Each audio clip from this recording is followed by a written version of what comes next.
Listen to this because they're telling it all. This is one of the most potent things that's come out in a long time. And I called this years ago. I told you this is how it's going to have to happen. This is how everything's going to take off, how it's going to rise. Now, pay close attention to what they're saying here.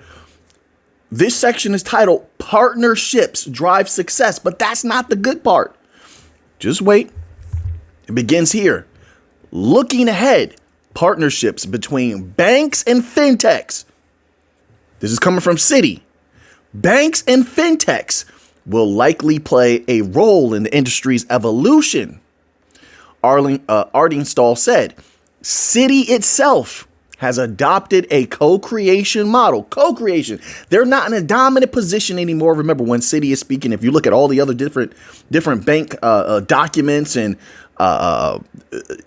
transcripts that have come out, they're all saying something similar. They're no longer in the power position. Co-creation model, which means they had to crawl on their knees, for lack of a better word, to the DLT companies, to the fintechs. Without the fintechs, they don't win.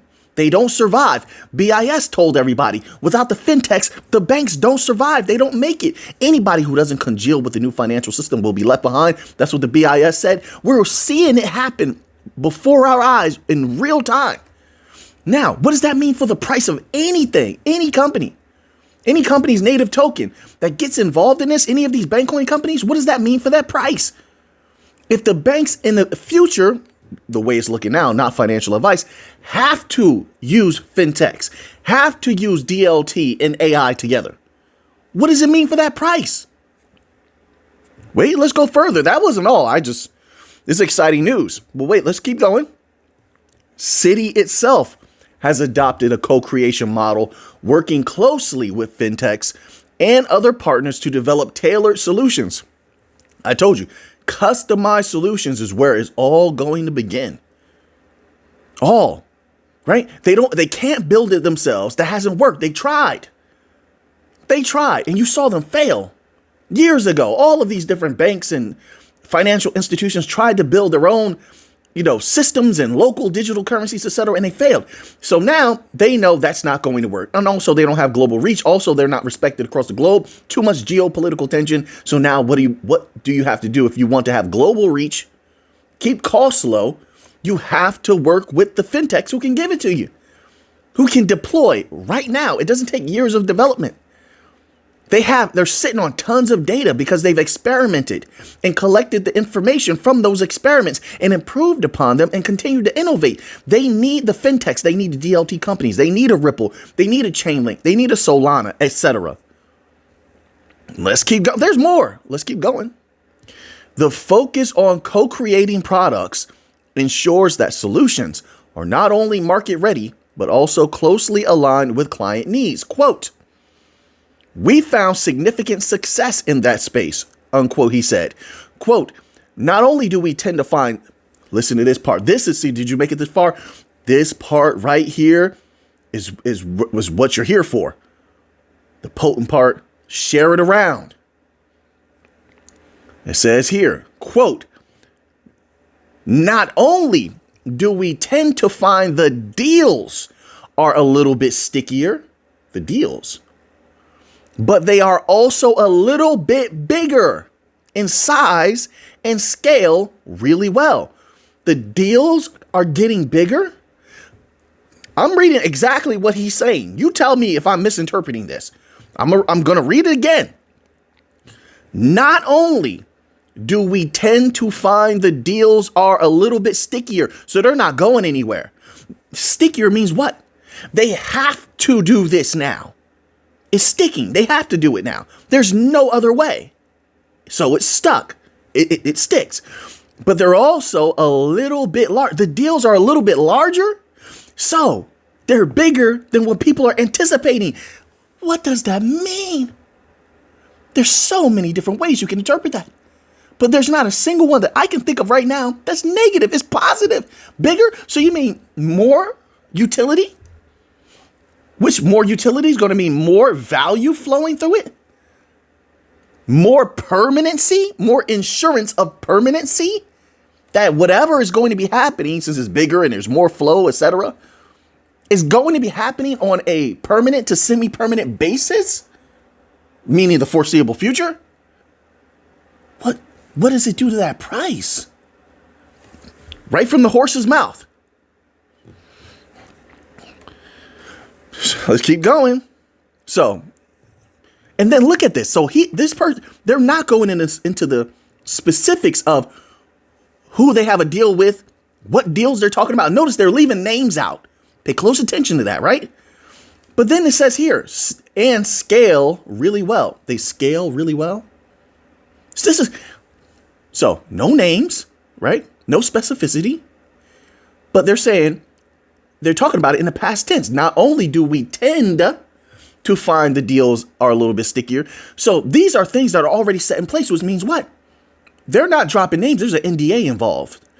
There's NDA, like we've been saying all the time. So these banks have been working with fintech companies. Listen, yes, we speculated that.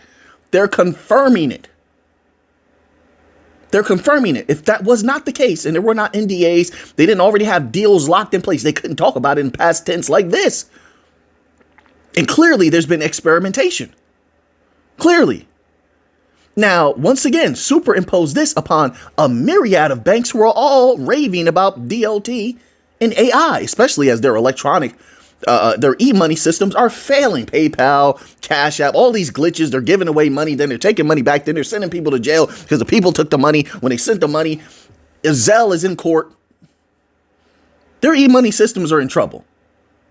But DLT, digital money systems, as differentiated by the BIS, is just rising at the right time. Interesting how that works, isn't it?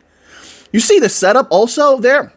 So they take Zelle to court last year, and you have all these political figures in the U.S.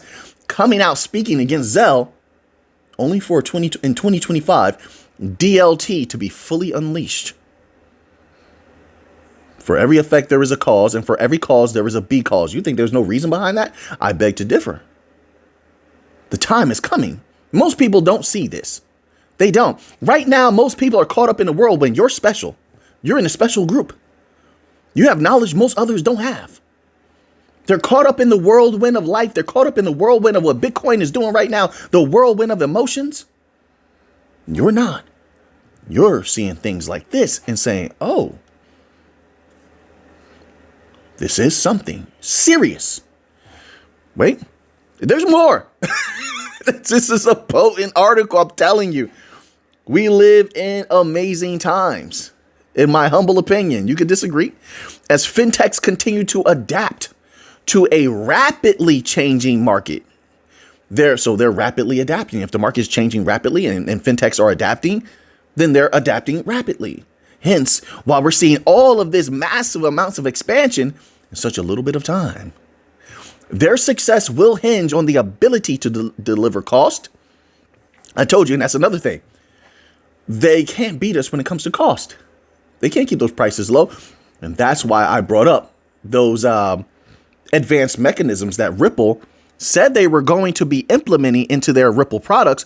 But I haven't heard an update on that. But they could be saving that. Let's say that it's not just that I missed something and they actually did update everybody on that, because I could miss things. I don't know everything. I'm not a know-it-all. I can't catch everything either. I have a busy life just like you do. But let's say I didn't miss anything and they haven't made that announcement yet. The question is why? Why haven't they implemented those mechanisms which are there for deployment? They're already done. Integration is nothing.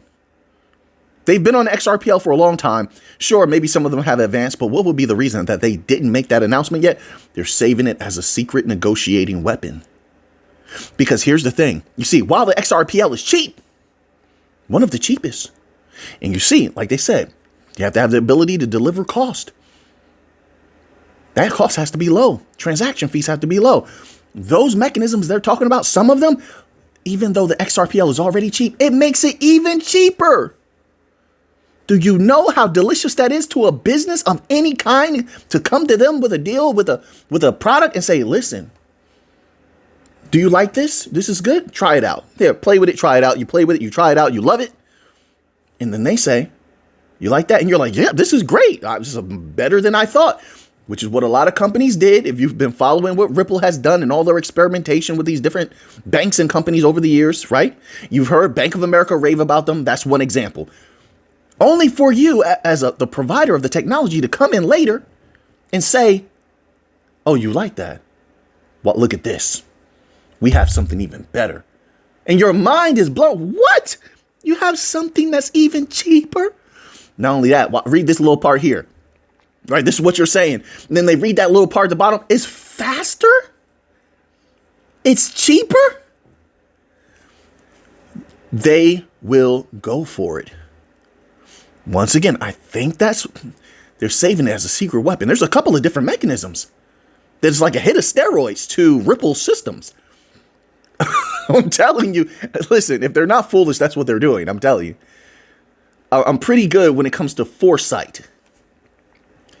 But, okay, so that's called speed, transparency. And it says, and transparency while balancing innovation with compliance. You've heard Ripple over the years just talking about compliance, consistently talking about compliance, scaling effectively and delivering differentiated value. I'm going to stop right there. I really don't have to because there's more we could go into. But I'm going to stop right there for now. Let's go here. All right. How long is the video now? About 11 minutes. Okay. You know what? I had another article similar to that. There's a lot of information coming out, but I want to jump to this Bitcoin news since that's all the rage right now. Right. But we've been discussing the possibilities of what's happening right now, for quite some time. And we saw the source. We saw the source of the activity. Now it's time to watch. This article is titled Bitcoin Price Metric Hits Optimal DCA Zone. Dollar cost averaging zone. Not seen since BTC traded in $50,000 to $70,000 range.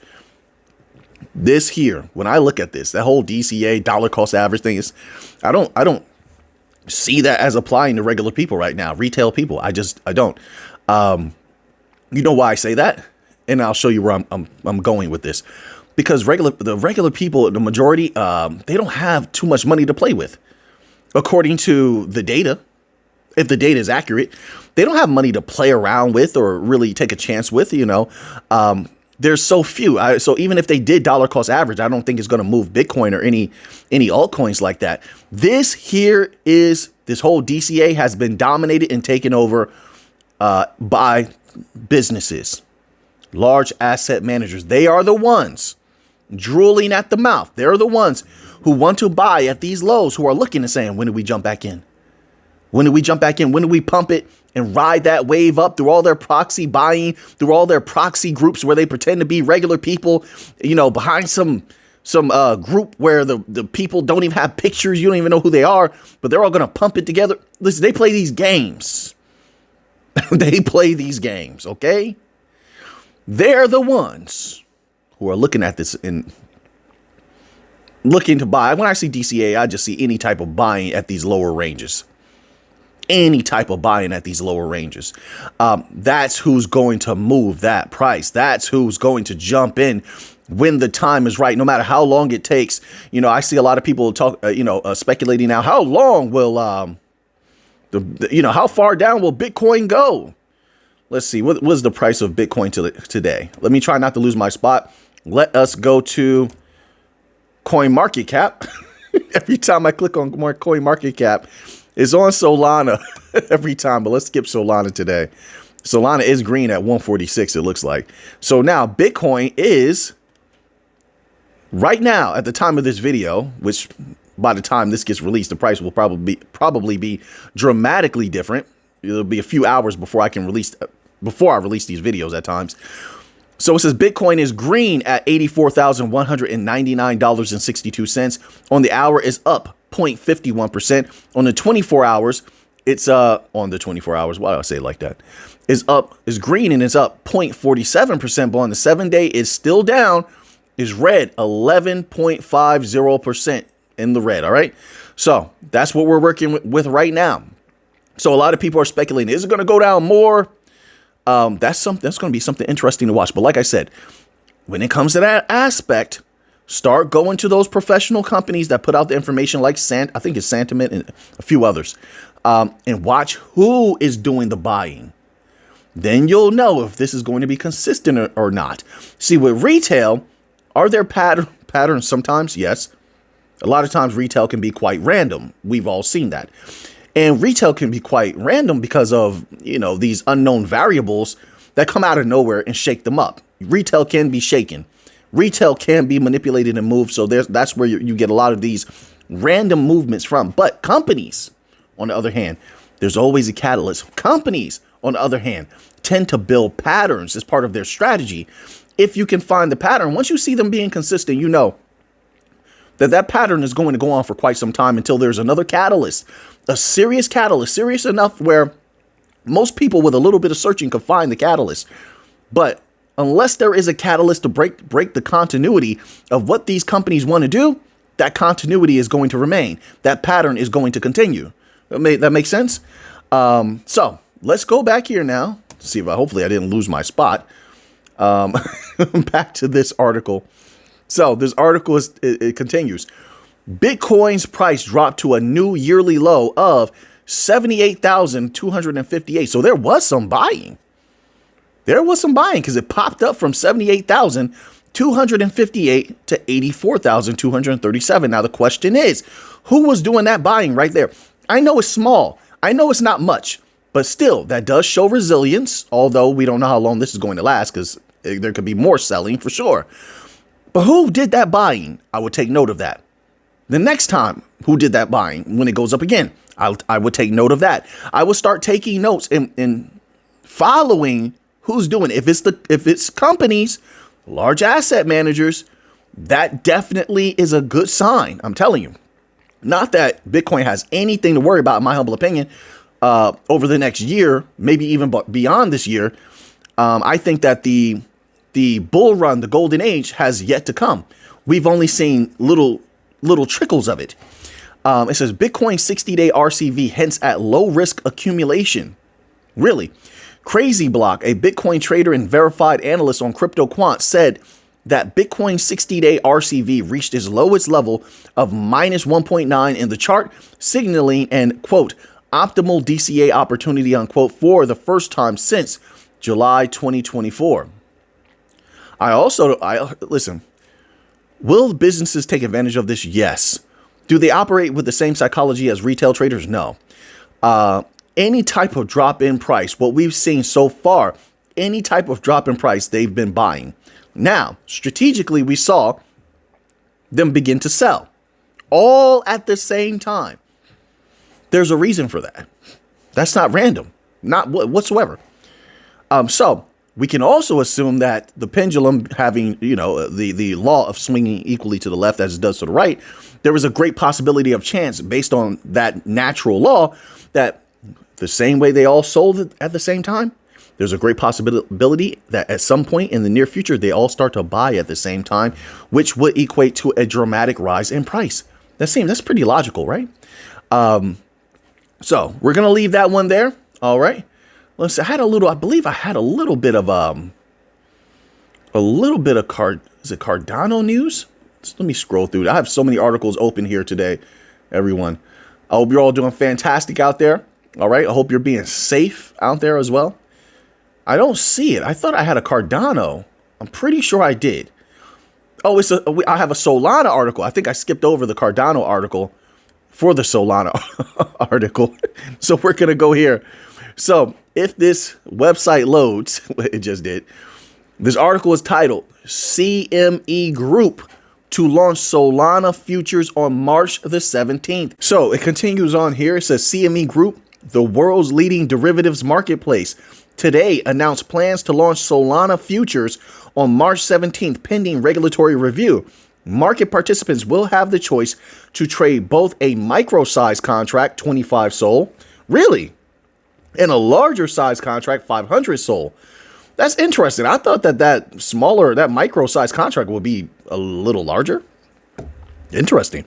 It says, quote, with the launch of our new Sol futures contract, we are responding to increasing client demand for a broader set of regulated products to manage cryptocurrency price risk, said Giovanni Vicioso, global head of cryptocurrency products at CME Group. Quote, as Solana continues to evolve into the platform of choice for developers and investors, These new futures contracts will provide a capital efficient tool to support their investment and hedging strategies. And I was saying that before. These big companies, for years, they've loved what's going on at Solana, and they themselves have been through, let's say people like to reference any type of controversy or problem Solana has. But the companies, once again, large asset managers, large companies have a different psychology. They themselves have been through a myriad of problems, all right? So to them, whatever happened with Solana or on Solana, a company developing on Solana, they're not too concerned with that. They're not. They want that technology, and they want to have these particular top cryptocurrencies as their playthings in the future, their moneymakers in the future, and they will have them. So even as retail walks away from anything, if that is the case, I'm just speculating here, the big businesses are going to take over. They're going to drive that price whether people like it or not, whether people think there's controversies around something or not. The large businesses do not care. All right. And so you're seeing activity like that. This continue. They continue to dominate anything that they choose. So now let's continue on here. Sol Futures will join the company's crypto product suite that includes Bitcoin and Ether futures. They want all of them. They're going to down those top coins. Large banks, large asset managers, large businesses will dominate all of them. They will take them over, and it will be a rinse and repeat process. But I foresee that there's going to be explosion in price because they want to raise that up. They all have to get in on it. They don't want to, they all want to get in on it. And then I perceive there will be a massive retail push via their media. Their media has been showing lately that, yes, when it's time to flip the switch on a media push, they will act. So, and they'll take a lot of money from people. They will. If people are not wise, if they don't move quickly enough, once those prices skyrocket, and I believe that they will, maybe 2 or 3 times. I'm not sure about Solana 2 or 3 times, but I definitely believe that in the future, there's the possibility, not financial advice, all right? Just my humble opinion, make up your own mind. There's the possibility for Solana to skyrocket dramatically. And yes, that's even taking into account all of the different catalysts. There are some positive catalysts. There are some negative catalysts. Sure. I don't think the negative catalyst long term is going to hold Solana down. I don't, because these large companies love Solana, and I don't think anything's going to change their idea on that. And on top of that, they know about all these catalysts, negative and positive, long before everyone else does. So if they come out and do something positive towards something or speak on it, that all of the positives and negatives have already been taken into account, and they're aware of that. And yet they still chose to do something positive towards that particular thing, which means they're bullish on it, in my humble opinion. I hope I didn't. I'm trying to do my best to make everything as condensed as possible. Sometimes I can, sometimes I cannot. All right, so now let's move on from there. Let's see if we can squeeze in maybe. Oh, we don't have enough time. All right. I have a few more articles, actually. Standard Charter. Let me squeeze this one little piece of information here. Why not? Why not? Standard Charter expects Bitcoin to fall further to $69,000 to $76,000 by Monday. What's the catalyst? What is the catalyst? It went up a little bit today. You agree with that? Standard Charter's Jeffrey Kendrick expects Bitcoin to drop to the range I just stated before. Quote, now that is a dip I would like to buy, unquote, Kendrick added. All right, so possibly a little bit of bias coming through there. What is the catalyst, sir? Is there a catalyst? The drop below 80,000 raises questions about whether the sell-off is nearing an end. Like I said, it went back up. Maybe we'll get another statement from you, but what is your catalyst for it possibly going down further? And I don't see him giving one here. All right, well, you let me know. Do you agree with that? So now that you have the information, what are you going to do with it? I know what I'm going to do with this. So until next time, everybody, let's get to the money.